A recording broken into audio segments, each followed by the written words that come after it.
আসসালামু আলাইকুম। আশা করি সকল ভালো আছেন আর সকলকেই স্বাগতম জানাইলাম। আমরা মৌলভীবাজার সদর উপজেলার যে যেখানে আছেন দেশ এবং প্রবাসী সহ সারা বাংলাদেশের মানুষ সকল আশা করি ভালো আছেন। আর আমি এই মুহূর্তে আমার মৌলভীবাজার সদর উপজেলার দুর্লভপুর গ্রামের ঐতিহ্যবাহী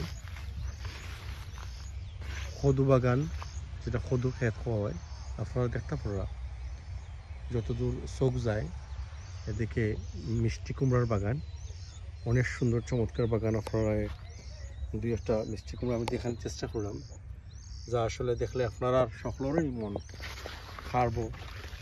আর এগুলা বাগান পর্যায়ে আমরা এখানে দাম এমন বেশি নাই, যদি যারা পাইকাররা ইয়া লইয়া যায় বেশ দাম দিয়ে লইয়া যায়, বেশ কম দাম দিয়ে লইয়া যায় এবং অনেক দামে বিক্রি করে। আমরা যারা চাষ করছেন এরা অনেকেই কদু বিক্রি করে নিয়েছেন, বেশ কদু বিক্রি হয়ে গেছে। আর মাশাআল্লাহ এখনও কদু আছে, দেখুন খুব সুন্দর কদু মাশাআল্লাহ। পাশেই আমরা আমি যেখানে আছি এই মুহূর্তে আমার এক চাচার এই গার্ডেনটা দেখতে পারবেন আপনারা। আমার গ্রামের অনেকেরই খেতে কেন মাঝে আছে, আমারও আছে তুরা সামনে দিয়ে আপনারা দেখতে পান। তবে এবার তেমন ফলন হয়েছে না, গতবারের তুলনায় এবার তেমন ফলন হয়েছে না। এদিকে আমি জন্ম দিয়ে আসলাম, এদিকে তেমন কদু না, এবার ওদিকে আছে। আশা করি দেশ এবং প্রবাসের সকল আসুন বালা, আর কমেন্ট করে জানাইবা আপনারা কেমন লাগে।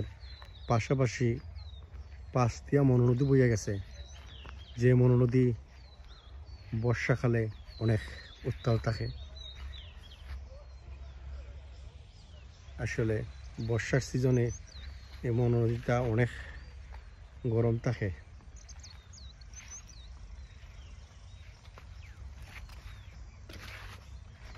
যতদূর চোখ যায় আপনারা দেখতে পারবেন কদু মাশাআল্লাহ, বড় বড় কদু, অনেক বড় বড় কদু এখানে হয়। দেখেন আপনারা, এটা পড়ছে মৌলভীবাজার সদর উপজেলার দুর্লভপুর গ্রাম, 8 নম্বর কনকপুর ইউনিয়নের এই গ্রামটির। আর এই গ্রামের কদু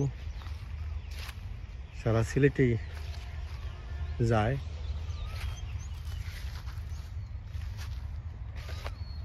দেখা মাশাআল্লাহ, এটা যেখান দেখা এখান আমরা রই, তখন বড় একটা কদু নষ্ট হয়ে গেছে, অনেক বড় একটা কদু, যেটার 200 টাকা থেকে 250 টাকা দাম পড়লো না। কদুটা নষ্ট হয়ে গেছে, বিশেষ করে কদু অনেক সময় নষ্ট হয়ে যায়। দেখা কদু নষ্ট হয়েছে, তো আগের তুলনায় আবার তেমন ফলন ভালো হয়েছে না। সবাই জানাইবা কেমন লাগলো আজকের এই ভিডিওটা, আশা করি আপনার ভালো লাগবো। বিশেষ করে মনোনদী দৃশ্যটা আপনারা কেমন লাগলো জানাইবা।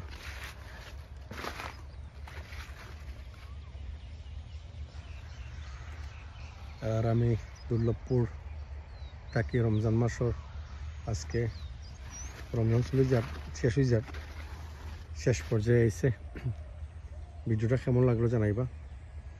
ভালো লাগলে অবশ্যই আপনারা শেয়ার কমেন্ট করে আমরা লোকে থাকবার সবসময়। আপনারা উৎসাহতা দিলে আমরা সামনের দিকে আগ্রহীত পারবো ইনশাল্লাহ। সকল ভালো থাকবো কামনায়। আসসালামু আলাইকুম।